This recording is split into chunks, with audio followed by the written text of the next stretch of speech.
ओम नमः शिवाय। शिवजी सदा सहाय। ओम नमः शिवाय। गुरुजी सदा सहाय। जय गुरुजी। शुक्राना गुरुजी। शिव पुराण श्री रुद्र संहिता खंड पहला 19वां अध्याय गुण निधि को कुबेर पद की प्राप्ति। नारद जी ने प्रश्न किया, हे ब्रह्मा जी, अब आप मुझे ये बताइए कि गुण निधि कैसे महापापी मनुष्य को भगवान शिव द्वारा कुबेर पद क्यों और कैसे प्रदान किया गया। हे प्रभु, कृपा कर इस कथा को भी बताइए। ब्रह्मा जी बोले, नारद, शिवलोक के सारे दिव्य भोगों का उपभोग तथा उमा महेश्वर का सेवन कर वह अगले जन्म में कलिंग के राजा अरिंधम का पुत्र हुआ। उसका नाम दम था। बालक दम की भगवान शंकर में असीम भक्ति थी। वे सदैव शिवजी की पूजा में लगा रहता था। वह अन्य बालकों के साथ मिलकर शिव भजन करता। युवा होने पर उसके पिता अरिंधम की मृत्यु के पश्चात दम को राज सिंहासन पर बैठाया गया। राजा दम सब और शिव धर्म का प्रचार और प्रसार करने लगा। वह सभी शिवालयों में दीप दान करते थे। उनकी शिवजी में अनन्य भक्ति थी। उन्होंने अपने राज्य में रहने वाले सभी ग्रामाध्यक्षों को ये आज्ञा दी थी कि शिव मंदिर में दीप दान करना सबके लिए अनिवार्य है। अपने गांव के आसपास जितने शिवालय हैं वहां सदा दीप जलाना चाहिए। राजा धम ने आजीवन शिव धर्म का पालन किया। इस तरह वह बड़े धर्मात्मा कहलाए। उन्होंने शिवालयों में बहुत से दीप जलवाए। इसके फलस्वरूप वह दीपों की प्रभा के आश्रय हो मृत्युपरांत अलकापुरी के स्वामी बने। ब्रह्मा जी बोले, हे नारद, भगवान शिव का पूजन व उपासना महान फल देने वाली है। दीक्षित के पुत्र गुण निधि ने, जो पूर्ण अधर्मी था, भगवान शिव की कृपा पाकर दिक्पाल का पद पा लिया था। अब मैं तुम्हें उसकी भगवान शिव के साथ मित्रता के विषय में बताता हूँ। नारद, बहुत पहले की बात है। मेरे मानस पुत्र पुलस्त्य से विशर्वा का जन्म हुआ और विशर्वा के पुत्र कुबेर हुए। उन्होंने पूर्व काल में बहुत कठोर तप किया। उन्होंने विश्वकर्मा द्वारा रचित अलकापुरी का उपभोग किया। मेघवाहन कल्प के प्रारंभ होने पर वे कुबेर के रूप में घोर तप करने लगे। वे भगवान शिव द्वारा प्रकाशित काशीपुरी में गए और अपने मन के रत्नमय दीपों से 11 रुद्रों को उद्बोधित करके तन्मयता से शिवजी के ध्यान में मगन होकर निश्चल भाव से उनकी उपासना करने लगे। वहाँ उन्होंने शिवलिंग की प्रतिष्ठा की।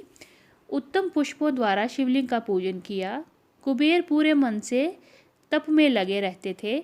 उनके पूरे शरीर में केवल हड्डियों का ढांचा और चमड़ी ही बची थी।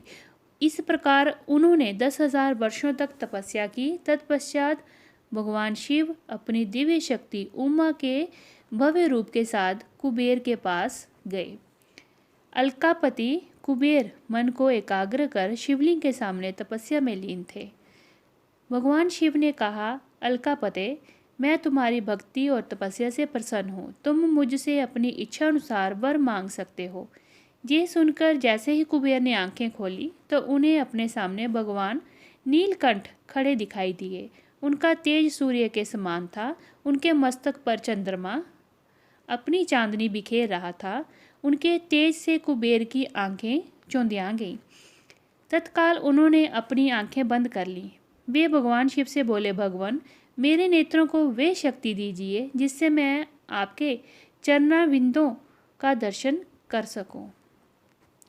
कुबेर की बात सुनकर भगवान शिव ने अपनी हथेली से कुबेर को स्पर्श कर देखने की शक्ति प्रदान की। दिव्य शक्ति प्राप्त होने पर वे आंखें फाड़ फाड़ कर देवी उमा की ओर देखने लगे। वे सोचने लगे कि भगवान शिव के साथ ये सर्वांग सुंदरी कौन है। इसने ऐसा कौन सा तप किया है जो इसे भगवान शिव की कृपा से उनका समीपीय रूप एवं सौभाग्य प्राप्त हुआ है। वह देवी उमा को निरंतर देखते जा रहे थे। देवी को घूरने के कारण उनकी बाएं आंख फूट गई। शिवजी ने उमा से कहा, उमे, ये तुम्हारा पुत्र है। ये तुम्हें क्रूर दृष्टि से नहीं देख रहा है। ये तुम्हारे तप बल को जानने की कोशिश कर रहा है। फिर भगवान शिव ने कुबेर से कहा, मैं तुम्हारी तपस्या से बहुत प्रसन्न हूँ। मैं तुम्हें वर देता हूँ कि तुम समस्त निधियों और गृहा शक्तियों के स्वामी हो जाओ। सुव्रतों, यक्षों और किन्नरों के अधिपति होकर धन के दाता बनो। मेरी तुमसे सदा मित्रता रहेगी और मैं तुम्हारे पास सदा निवास करूंगा, अर्थात तुम्हारे स्थान अलकापुरी के पास ही मैं निवास करूंगा। कुबेर, अब तुम अपनी माता उमा के चरणों में प्रणाम करो। यही तुम्हारी माता है। ब्रह्मा जी कहते हैं, नारद, इस प्रकार भगवान शिव ने देवी से कहा, हे देवी, ये आपके पुत्र के समान है, इस पर अपनी कृपा करो। ये सुनकर उमा देवी बोली, वत्स, तुम्हारी भगवान शिव में सदैव निर्मल भक्ति बनी रहे। बाईं आंख फूट जाने पर तुम एक ही पिंगल नेत्र से युक्त रहो। महादेव जी ने जो वर तुम्हें प्रदान किए हैं वे सुलभ हैं। मेरे रूप से ईर्ष्या के कारण तुम्हें कुबेर नाम से प्रसिद्धि होगी। कुबेर को वर देने पश्चात भगवान शिव और उमा देवी अपने धाम को चले गए। इस प्रकार भगवान शिव और कुबेर में मित्रता हुई और वे अलकापुरी के निकट कैलाश पर्वत पर निवास करने लगे। नारद जी ने कहा, ब्रह्मा जी, आप धन्य हैं। आपने मुझ पर कृपा कर मुझे इस अमृत कथा के बारे में बताया है।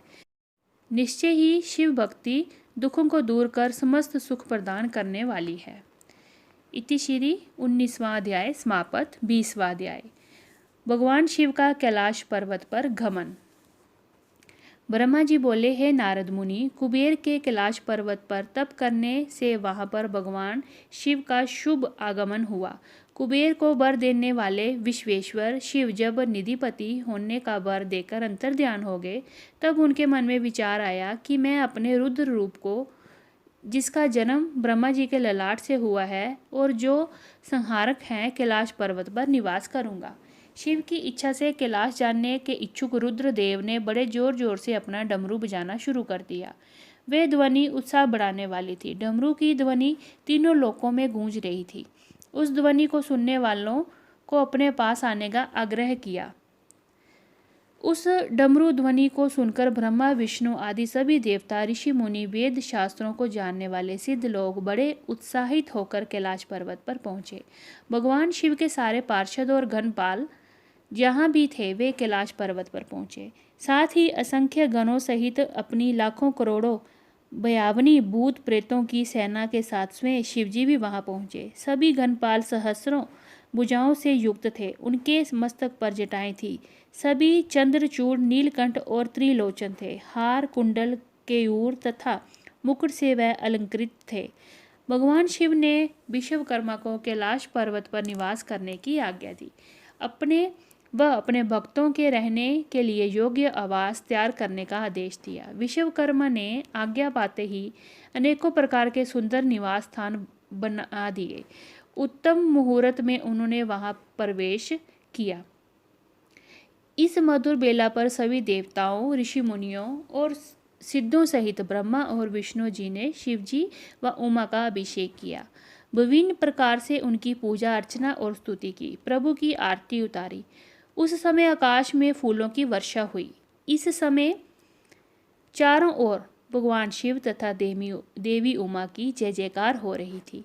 सभी की स्तुति से प्रसन्न होकर भगवान शिव ने उन्हें उनकी इच्छा के अनुसार वरदान दिया और उन्हें अभीष्ट और मनोवांछित वस्तुएं भेंट की। तत्पश्चात भगवान शंकर की आज्ञा लेकर सभी देवता अपने अपने निवास को चले गए। कुबेर भी भगवान शिव की आज्ञा पाकर अपने स्थान अलकापुरी को चले गए। तत्पश्चात भगवान शंभु वहां निवास करने लगे। वे योग साधना में लीन होकर ध्यान में मगन रहते। कुछ समय तक वहां अकेले निवास करने के बाद उन्होंने दक्ष कन्या देवी सती को पत्नी के रूप में प्राप्त कर लिया। देव ऋषि अब रुद्र भगवान देवी सती के साथ वहां सुखपूर्वक विहार करने लगे। हे नारद, इस प्रकार मैंने तुम्हें भगवान शिव के रुद्र अवतार का वर्णन और उनके कैलाश पर आगमन की उत्तम कथा सुनाई है। तुम्हें शिवजी व कुबेर की मित्रता और भगवान शिव की विभिन्न लीलाओं के विषय में बताया है। उनकी भक्ति तीनों लोकों का सुख प्रदान करने वाली तथा मनोवांछित फलों को देने वाली है। इस लोक में ही नहीं परलोक में भी सद्गति प्राप्त होती है। इस कथा को जो भी मनुष्य एकाग्र होकर सुनता एवं पढ़ता है वह इस लोक में सुख और भोगों को पाकर मोक्ष को प्राप्त होता है। नारद जी ने ब्रह्मा जी का धन्यवाद किया और उनकी स्तुति की। वह बोले कि प्रभु, आपने मुझे इस अमृत कथा को सुनाया है। आप महाज्ञानी हैं। आप सभी की इच्छाओं को पूर्ण करते हैं। मैं आपका आभारी हूँ। शिव चरित्र जैसा श्रेष्ठ ज्ञान आपने मुझे दिया है। हे प्रभु, मैं आपको बारंबार नमन करता हूँ। इति श्री 20वां अध्याय समाप्त और श्री रुद्र संहिता खंड पहला संपूर्ण। ओम नमः शिवाय। शिवजी सदा सहाय। ओम नमः शिवाय। गुरुजी सदा सहाय। जय गुरुजी। शुक्राना गुरुजी।